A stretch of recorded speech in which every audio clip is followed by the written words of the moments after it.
Vivemos em um mundo onde a onda de terror e desastres tentam roubar a nossa paz, onde o mal sempre está tentando prevalecer. Mas vemos pela palavra de Deus desde o Antigo Testamento que o cuidado de Deus para com aqueles que o temem e o buscam é muito real e permanente. Fique atento a mais um programa Encontro com a Palavra. Aqui apresentamos a palavra de Deus como resposta a todas as mais difíceis questões da vida. Agora com você, Pastor Edson Bruno.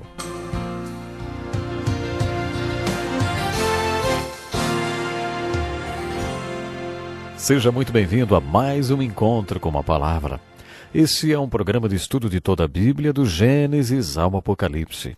Muitos de vocês já estudaram conosco os 39 livros do Velho Testamento, num total de 180 programas. Você que também está acompanhando o estudo do Novo Testamento, saiba que esse já é o 27º programa dedicado ao estudo do Evangelho de Mateus. Nesses últimos programas estudamos, resumimos e buscamos aplicações do importante discurso de Jesus conhecido como Sermão da Montanha. Ao término desse discurso, Jesus recrutou 12 discípulos, os comissionados como apóstolos, e pediu deles alto grau de comprometimento com seu ministério.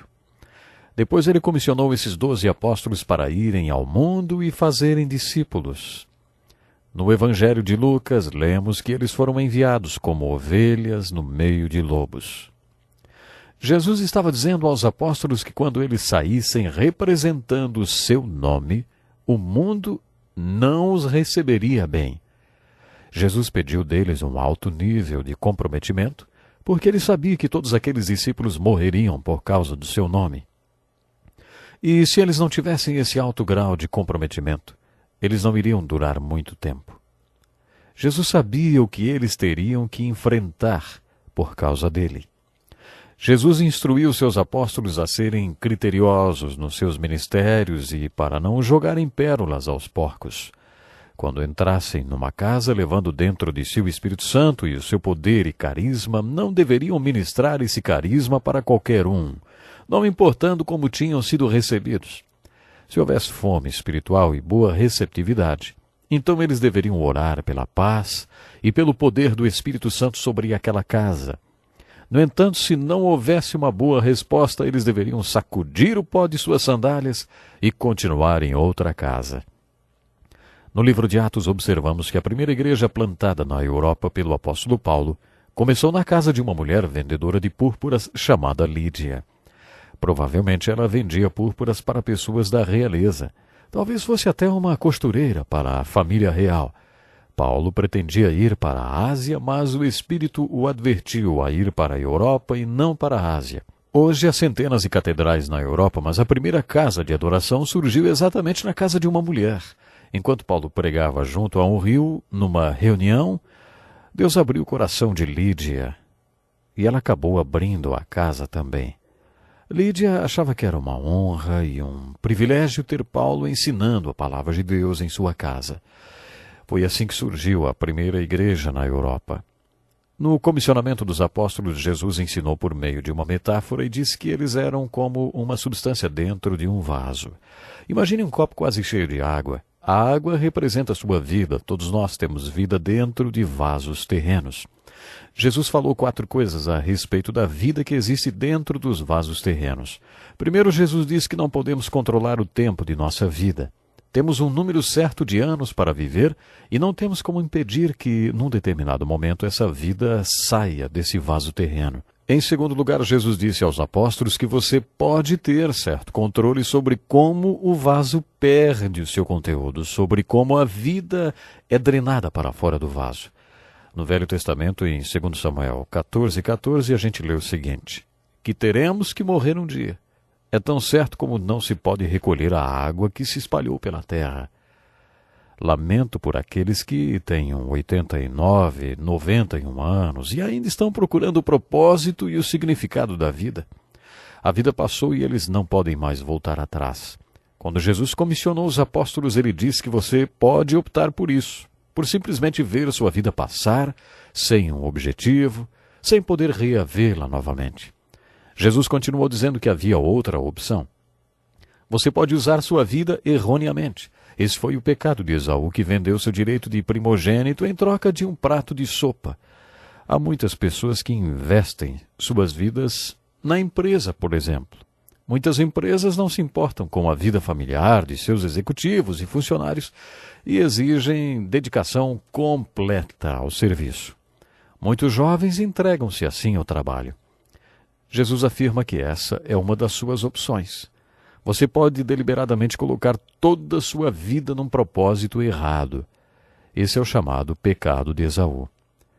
Como Esaú, esses jovens um dia vão chorar e lamentar que não se tornaram no homem que Deus queria que eles fossem. Leia Gênesis 27, 34, para conferir o que aconteceu a Esaú. Mas existe ainda uma quarta opção. Jesus disse que eles poderiam sacrificar suas vidas por Deus, pelo reino de Deus e por Ele próprio. Venham a mim, eu mostrarei onde usar suas vidas. Jesus comissionou seus apóstolos para abraçarem a missão missionária de cada um e para implementar a visão dele. Eles iriam sacrificar suas vidas em favor do reino de Deus e do Evangelho, para o qual eles foram comissionados a pregar. Jesus estava sempre ensinando esses 12 homens. A maioria dos seus sermões foi dirigida aos discípulos e não à massa da população. Vimos isso com o Sermão da Montanha, no primeiro retiro espiritual, dirigido aos discípulos. O último sermão de Jesus no Monte das Oliveiras foi feito em resposta a todas as dúvidas dos discípulos. Na última Santa Ceia, só os apóstolos estavam presentes. Jesus pregou seu sermão mais longo para apenas 11 homens, porque Judas já tinha saído para traí-lo. Confira isso no Evangelho de João, capítulos 13, 14, 15 e 16. Os discursos mais importantes de Jesus não foram para as massas, mas foram para os discípulos. Jesus os estava treinando e preparando. A maioria das nossas aulas é dada numa sala de aula com quadro e cadeiras. Como vimos em Mateus 6, Jesus não ensinava assim. Ele tinha todo mundo como sala de aula. Por onde ele passava com seus discípulos, independente do tipo de cenário, ali estava uma sala de aula para os seus apóstolos. No capítulo 4 do Evangelho de Marcos, por exemplo, lemos um exemplo para essa situação.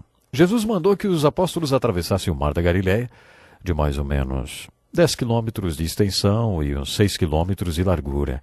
Talvez muitos de vocês já tenham visitado esse local e presenciado a mudança que uma tempestade provoca ali, transformando em um segundo o mar, que estava tranquilo e bonito, em um mar agitado e com fortes ventos.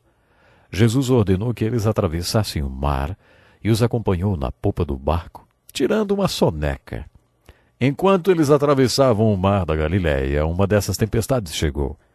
Lemos que a tempestade era muito forte, formando ondas altas que se quebravam em cima do barco, quase o levando a sucumbir. Jesus estava dormindo, com a cabeça descansando sobre um travesseiro, e eles, apavorados, o acordaram e gritaram: Mestre, mestre, não te importas que morramos? Jesus então repreendeu o vento e disse ao mar: Aquiete-se, acalme-se. E perguntou aos apóstolos: Por que vocês estão com tanto medo, hein? Ainda não têm fé? Eles ficaram apavorados e perguntavam uns aos outros: Quem é este que até o vento e o mar lhe obedecem? Viram? Essa foi a aula que Jesus deu sobre fé. Nessa breve história, temos primeiro uma grande tempestade e depois uma grande calmaria. Entre a tempestade e a calmaria existe uma grande solução. Essa tempestade representa as tempestades que enfrentamos em nossa vida. Como explicar o mal que às vezes nos abate? Você acha que Jesus sabia que a tempestade viria? Ele podia controlar o tempo. Ele não apenas sabia como poderia ter feito algo para impedir. Você acha que Jesus permitiu que a chuva acontecesse? O barco estava sendo inundado pela água e ia acabar afundando. Eles foram desesperados acordar Jesus e disseram: O Senhor não liga se nós afundarmos. E ele respondeu: Com o que aconteceu com a fé de vocês? Por que estão com tanto medo, hein? Jesus estava dizendo que ele é Emanuel, Deus conosco. Se eles acreditavam que Jesus era Deus e Deus com eles naquele barquinho, então como puderam achar que todos iriam afundar, inclusive Jesus? Eles ainda tinham um caminho de fé a percorrer. O propósito dessa experiência para ensiná-los sobre a fé era fazê-los crescer na fé e conduzi-los na jornada da fé. Esse era o estilo de ensino de Jesus e essa foi a aula sobre fé. Sem giz, nem quadro negro, só uma tempestade. E no meio da tempestade Jesus deu uma aula sobre fé. Ele estava tentando fazer com que eles tivessem consciência de que ele estava no barco com eles e também fazê-los crescer em fé. Podemos ilustrar comunhão com a figura de duas pessoas no mesmo barco. O que é que faz você ter comunhão com alguém? É exatamente duas pessoas no mesmo barco. Você não está sozinho, alguém está com você.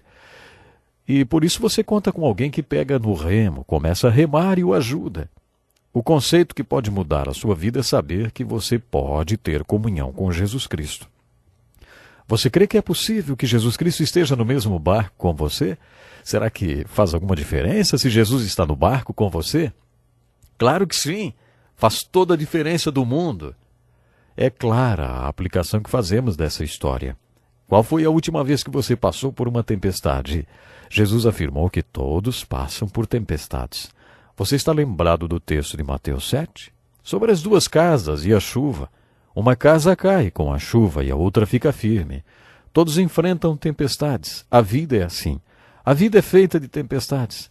Na última vez que você passou por uma tempestade, você se lembrou que Jesus está no barco com você? Você se lembrou de crer que, se Ele está no barco com você, pode até parecer que você vai afundar, mas você não afunda. Se Ele está com você, você não vai afundar. Você vai se lembrar disso da próxima vez que passar por uma tempestade? A tempestade atinge sempre o nosso lado cego. Nós temos a tendência de esquecer que Ele está no barco conosco. Começamos a reagir como os apóstolos e a achar que vamos afundar. Corremos para Jesus e dizemos: o Senhor nem se importa. É claro que Ele se importa. Jesus gosta de nos perguntar bem no meio da tempestade: por que é que você está com medo? O Senhor é o meu pastor, nada me faltará. Estou convencido de que o Senhor está comigo e não terei medo de nada. Jesus faz o melhor por você. Por hoje temos que ficar por aqui. Não esqueça, se programe para o próximo encontro com uma palavra. Há algo muito importante para você. Até lá, então.